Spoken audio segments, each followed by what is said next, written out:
नमस्कार, मैं विनोद आनंद और आप देख रहे हैं अंतर कथा।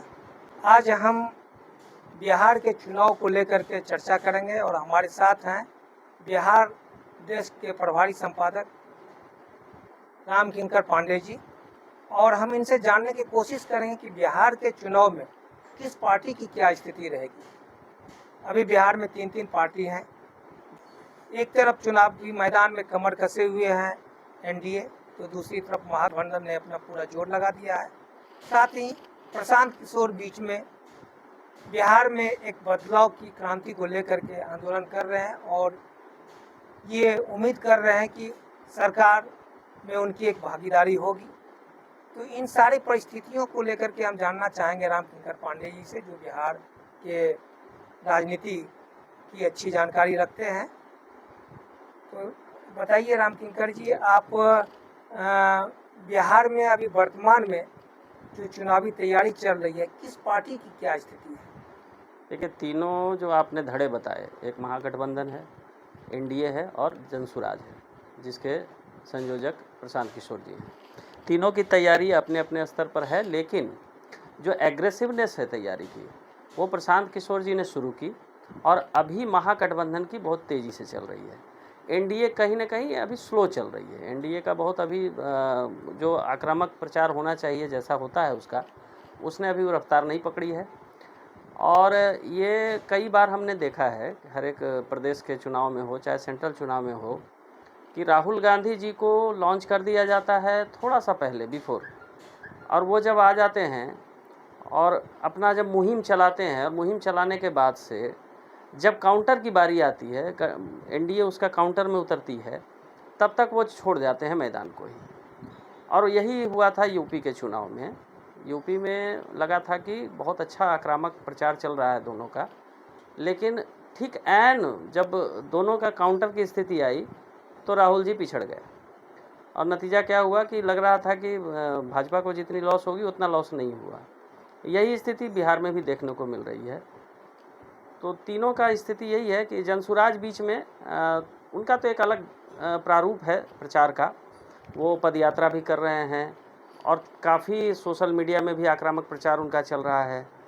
क्षेत्र में भी तेज़ी से वो संगठन बना रहे हैं। उनकी एक जो कमी है कि अभी उनका संगठन नया है, उनके साथ जो भीड़ तो आ रही है, लेकिन कार्यकर्ता अभी उनके पास उस तरह के बोनाफाइड कार्यकर्ता नहीं है। तो क्या लगता है कि जनसुराज जो है इस चुनाव में कितना प्रभावित कर पाएंगे दोनों गठबंधन को? देखिए, अभी तक जो चित और पट का खेल होता रहा है एनडीए और महागठबंधन के बीच बिहार में हर एक इलेक्शन में, अब ये तीसरी हवा चली है, और ये तीसरी हवा जो है फ्रेश है। इसके विचार अलग हैं। इसने जो ज़मीनी मुद्दों को उठाया है वो मुद्दा कनेक्ट कर रहा है पब्लिक को। तो हो सकता है कि एक बहुत ही बल्क में तो इनको वोट ना मिले, लेकिन छिटपुट वोट अपील हो जाएगा, और हो सकता है कि 5 से 10% के बीच इनकी भागीदारी रहेगी। इससे दोनों पार्टी में किसको ज़्यादा प्रभावित होगा? कौन पार्टी प्रभावित? पहला प्रभाव तो एनडीए को पड़ेगा, क्योंकि महागठबंधन के पास जो इंटैक्ट वोट है, मुस्लिम है, यादव है और दलित महादलित में थोड़े बहुत जो वोट हैं वो काफ़ी क्लोज वोट हैं उसके, और वो कम बिखरते हैं। तो शुरुआती जो वोट बिखराव होगा वो एनडीए का ही होगा। और ऐसा प्रशांत किशोर जी ने ही अपने एक इंटरव्यू में कहा भी है कि मेरा पहला है कि वो एनडीए को ही लॉस होगा, और जब एनडीए के लॉस से यूपीए गठबंधन वाले लोगों को लगेगा कि हाँ, जनसुराज कुछ ना कुछ अच्छा कर रहा है, भाजपा को हराने में सक्षम है, तब वो कुछ टूट कर आएगा। तो ऐसी परिस्थिति में बिहार में प्रशांत किशोर को कितनी सीट मिलने की संभावना है? देखिए, प्रशांत किशोर जी की अगर सही पूछा जाए, अभी का जो सिनारियो है, अभी के सिनारियो में प्रशांत किशोर जी 4-5 सीट से ज़्यादा क्लेम नहीं कर पा रहे हैं, लेकिन अभी बहुत सारा काम बाकी है। अभी चुनाव प्रचार का जो फर्स्ट फेज़ है, और फर्स्ट फेज़ में अभी केवल एक परिचयात्मक सब दौरे चल रहे हैं। जब पब्लिक का मूड दिखने लगेगा कि सचमुच पब्लिक बदलाव चाहती है कि नहीं चाहती है, क्योंकि देखिए, एक तरफ एनडीए के सरकार में लॉ एंड ऑर्डर हो, डेवलपमेंट हो, अपेक्षित तो हुआ है, काम हुआ है, तो आप बहुत ज़्यादा हमला भी नहीं कर सकते उसके काम पे। तो प्रशांत जी के साथ समस्या क्या है कि वो जो अपना बेसिक मंत्र लेकर चले हैं कि विकास बिहार का कैसे हो और यहाँ रोजगार कैसे सृजित हो, क्योंकि सबसे बड़ा खराब मुद्दा जो है वहाँ का पलायन है। पलायन को उन्होंने अपना की पॉइंट बनाया हुआ है कि पलायन रोके कैसे। उन्होंने कुछ तो ऑफ़र भी कर दिया है जनता को कि भाई हम युवाओं को आते के साथ 10-15 हज़ार तक की व्यवस्था तो कर देंगे। अब वो कहाँ से करेंगे, कैसे करेंगे, उनका तो रोड मैप उन्होंने बना लिया होगा। तो ये तो चुनाव के बाद दिखेगा कि वो क्या कर सकते हैं। उन्होंने क्लेम किया है कि हम सरकार बनाएंगे, बहुमत में आएंगे।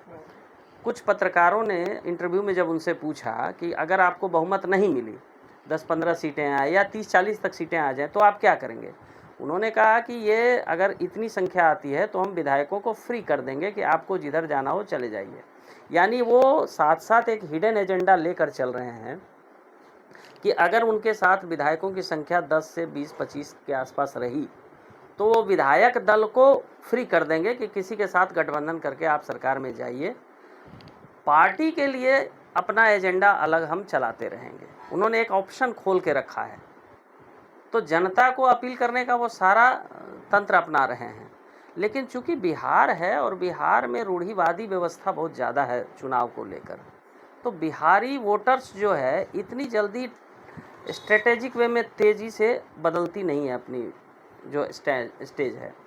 तो अब देखिए, लेकिन कई बार ऐसा होता भी है, जब 15 साल लालू जी की सरकार चल रही थी तो अचानक बदलाव आया, बिहार ने बदला अपने आप को।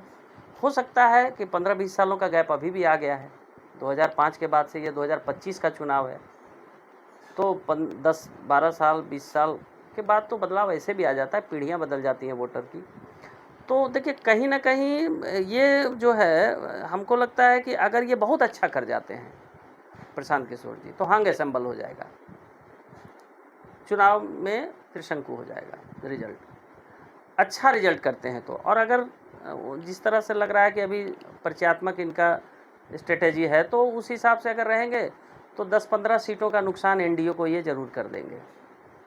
ऐसे परिस्थिति में तो एनडीए के लिए तो हाँ, एनडीए के लिए समस्या है, क्योंकि पहले ही फेज में उनके बड़े नेताओं को इन्होंने टारगेट किया है। मंगल पांडे को घसीट लिया है, जो सम्राट चौधरी हैं उनको रगड़ दिया, दिलीप जायसवाल जी प्रदेश अध्यक्ष हैं, अब 3 बड़े धड़े के लोग हैं, इन लोगों को उन्होंने जो टारगेट किया है, तो कहीं ना कहीं से लैक ऑफ कॉन्फिडेंस तो दिख रहा है प्रदेश कार्यालय में।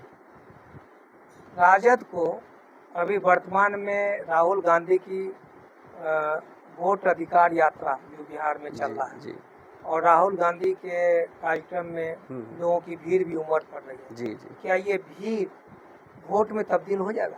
नहीं, देखिए, बिहार है, बिहार में अभी कोई खेती है हो नहीं रही है, धान लग चुका है, बारिश ठीक ठाक हो रही है, तो किसानों के पास कोई काम अभी बचा नहीं है, तो तमाशे में भीड़ होना अभी स्वाभाविक है बिहार में। तो अभी चूँकि हाँ, बस अब देखिए, कई बात क्या है कि राहुल गांधी एक सीरियस पॉलिटिशियन के रूप में आज भी अब खुद को स्थापित नहीं कर पाए हैं। अभी भी जो वो चले गए मखाना के खेत में, जब किसानों के बीच कोई उनको बताया होगा, सलाह दिया होगा कि भाई अभी मखाना जो है वो काफ़ी लाइमलाइट में है, आप उन किसानों से मिलेंगे तो प्रभाव पड़ेगा। तो वो चले गए। अब चले गए तो खेत में उतरने की, अब भाई कोई वो किसान के बेटे तो हैं नहीं कि उनको कैसे खेत में जाना है पता है। उनको स्क्रिप्ट दी जाती है और स्क्रिप्ट में कहीं ना कहीं मिस हो जाता है उनसे, वो मौजा पहन के खेत में उतर गए। अब इस पर मीम बन गया। तो कहीं ना कहीं उनके जो प्रासंगिकता है राजनीति में वो धीरे धीरे कमज़ोर पड़ जाती है, और कमज़ोर पड़ जाती है तो वो उनकी जो भीड़ जुटती है वो सीरियस नहीं होकर के तमाशाई हो जाती है। नहीं, इसका तो 2 पक्ष भी हो रहा है ना। एक तो वो आम लोगों के बीच में चले जा रहे हैं, तो ठीक है, जो पढ़े लिखे बुद्धिजीवी वर्ग है वो एनालिसिस करेंगे कि राहुल जी ने जो किया वो मूर्खता बस किया, या राहुल जी जो कर रहे हैं वो दिखाने के लिए कर रहे हैं। लेकिन आम पब्लिक जो कम पढ़े लिखे लोग हैं या जो साधारण लोग हैं, उन लोगों को लगता है कि देखो कितना सिंपल आदमी हमारे बीच आ गया, हमारे सामने आ गया, कोई बड़ा तो व्यक्ति उसका प्रभाव, तो ये तो अधिसंख्यक लोग हैं। ऐसी स्थिति में तो उनकी स्थिति तो मजबूत होगी। यही मैंने कहा ना कि बिहार जो है बहुत ही टिपिकल स्टेट है, एक संस्कारित स्टेट है, और उसको आप क्या कहिएगा, उसकी जो रूढ़िवादिता है खास करके चुनाव को लेकर के, बहुत तेज़ी से बदलाव नहीं स्वीकार करती है बिहार की जनता। तो आपको सुनेगी, आपके पास आएगी, लेकिन वोट में वो तब्दील होगा, इसमें संशय हो जाता है। संशय क्या है कि कहीं ना कहीं आपको एक चीज़ तो देना होगा, मैसेज, स्ट्रॉन्ग मैसेज देना होगा कि आप बिहार में जितना हुआ है उसके बाद क्या करेंगे। और सबसे बड़ा जो उनके साथ देखिए निगेटिव फैक्ट कहाँ आ जाता है फैक्टर, कि वो राजद के साथ हैं और राजद ने 15 साल शासन किया है और उस 15 साल के शासन काल का जो इतिहास है वो बिहार में आज भी मौजूद है। आज भी लोग उसको याद करते हैं। विपक्ष जो है उसको यंत्र भी बनाता है उसके खिलाफ। तो इसको काउंटर करना होगा। तेजस्वी को आपको अब देखिए गोलमटोल जवाब देकर चले गए कि भाई क्या तेजस्वी को आप मुख्यमंत्री के रूप में प्रस्तावित कर रहे हैं, तो वहाँ वो स्किप कर गए सवाल को। तो ये सब चीज़ें जो है भ्रमित कर देंगी जनता को। आप स्ट्रॉन्ग मैसेज देना पड़ेगा आपको। तमाशा हो रहा है, मजाक बन रहा है, मीम बन रहा है, वो अलग विषय है, लेकिन वोट लेने के लिए एक कंक्रीट उद्देश्य आपका जाना होगा कि हाँ आप आएंगे तो ये बदल जाएगा। अभी जैसा कि ठीक है 15 साल का जो शासन था, एक ऐसा दौर था जिस समय बिहार में सवर्ण जो था वो पिछड़े वर्गों पर हावी था और उस समय आपको ये मानना होगा कि इन लोगों पर अत्याचार होता था। तो एक ऐसा दौर था, लोग कुंठा से बाहर निकला था और उसका प्रतिक्रिया जरूरी मैंने प्रतिक्रिया था वो जो कुछ हुआ।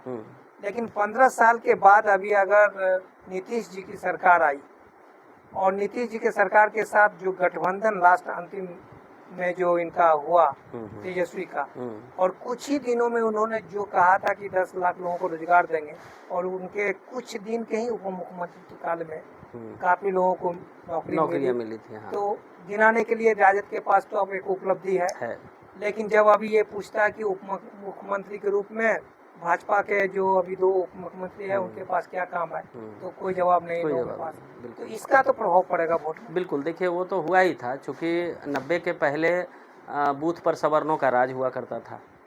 बहुत सारे ऐसे जो दलित समुदाय थे या बैकवर्ड क्लास थे वोट नहीं दे पाते थे।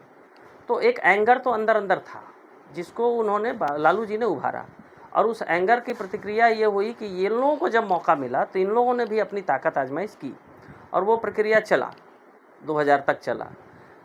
लेकिन कब क्या होता है ना कि जब आपको भूख लगी हो तो आपको भोजन चाहिए, लेकिन जब भोजन की आपकी समस्या समाप्त हो जाती है तो आपको अच्छे कपड़े चाहिए, उसके बाद फिर आपको अच्छी गाड़ी चाहिए, फिर अच्छा घर भी चाहिए। तो क्या होता है कि महत्वाकांक्षा का लेवल बदलता चला जाता है। आप लेवल 1 पे जब थे तो आपको सिर्फ भोजन चाहिए था, लेवल 2 पे आए तो कुछ सांसारिक सुविधाएं भी चाहिए अब आपको। तो एक काम हुआ कि जो बैकवर्ड क्लास था, दलित महादलित क्लास था, जो राजनीति के छाया में था, मतलब वो मुख्य धारा में नहीं था, तो उसको आना था। वो दौर चला आया, अब आ गया तो वो भी कहीं ना कहीं अब वो लोअर मिडिल क्लास या लोअर क्लास से मिडिल क्लास में आ गया है, सक्षम हो गया। अब उसके बच्चों को वो सुविधाएं चाहिए, वो अपॉर्चुनिटी चाहिए अब बिहार में। तो वो भी अब महसूस कर रहा है ना कि बेहतर हमको अब चाहिए सरकार जो हमको दे। एक चीज़ सरकारी नौकरी की बात आई जिसमें नो डाउट तेजस्वी जी जब उप मुख्यमंत्री थे तो उन्होंने अनाउंस करके नौकरी का वैकेंसीज निकाला और उसमें 1.5 लाख के आसपास नौकरियां तो हुई, इसमें कोई दो राय नहीं है, ये उपलब्धि उनको जाएगा। लेकिन समस्या क्या है कि तब नीतीश और वो थे, शक्ति संतुलन था। एक तरफ उग्र राजनीति के प्रणेता लालू जी माने जाते हैं, उनके पुत्र थे, तो दूसरी तरफ सहनशीलता की पराकाष्ठा नीतीश जी भी थे। तो ये जो शक्ति संतुलन था उसको लेकर के बहुत ऐसे बिहार के वोटर थे जो लालू जी को नहीं पसंद करते थे, नीतीश को करते थे, और जो नीतीश को नहीं चाहते थे वो लालू जी के साथ चले जा रहे थे। तो दोनों का कॉम्बिनेशन था वो। अब यहाँ क्या है कि नीतीश की भरपाई क्या कांग्रेस कर पा रही है, ये एक सबसे बड़ा सवाल है। सवाल तो है, लेकिन सवाल के साथ ये भी है कि नीतीश की जो अभी मानसिक स्थिति हो गई है और लोग ये मान के चल रहे हैं कि अगली सरकार जब होगी तो नीतीश का वजूद कितना होगा ये कहना मुश्किल है। हाँ, ये एक बहुत बढ़िया सवाल निकाले। ये सवाल बहुत कम आ रहा है मीडिया में कि नीतीश जी के बाद क्या, नीतीश जी के बाद जदयू में भगदड़ मचेगी, जदयू के नेता बिखरेंगे, और जैसे ही नीतीश को भाजपा खारिज करेगी मुख्यमंत्री के रूप में तो एक बवाल मचेगा। और उस समय जो जदयू के लीडर होंगे वो तो कहीं ना कहीं ठिकाना ढूंढेंगे, तो कुछ तो लालू जी के साथ जाएंगे, जो पुराने लालू जी के साथ रहने वाले लोग थे वो तो लालू जी को करीब पाएंगे, कुछ भाजपा के साथ जाएंगे जो भाजपा से जदयू में गए हैं। लेकिन कुछ ऐसे लीडर हैं जिनको लग जाएगा कि ना हमको उधर महत्व मिलेगा ना इधर महत्व मिलेगा, तो वो जनसुराज के साथ जाएंगे। इसी ट्रिक को ही खेलने के लिए प्रशांत किशोर संभवतः एंट्री लिए हैं इस समय में। तो यानी आने वाले समय में प्रशांत किशोर का भविष्य है, और प्रशांत किशोर जिस ट्रिक्स को लेकर आगे बढ़ रहे हैं वो एक नीतिक रणनीतिकार रहे हैं, और विधानसभा चुनाव या लोकसभा चुनाव में कई पार्टियों को उन्होंने जीत दिलाई, और जब उनकी महत्वाकांक्षा जगी तो बिहार के राजनीति में उन्होंने एंट्री मारी है, और उनका ये जानकारी है कि नीतीश जी के बाद क्या होगा। और इस स्थिति में उन्होंने एक अपना विकल्प, अपने आप को विकल्प के रूप में बिहार में अपने आप को उभारा है।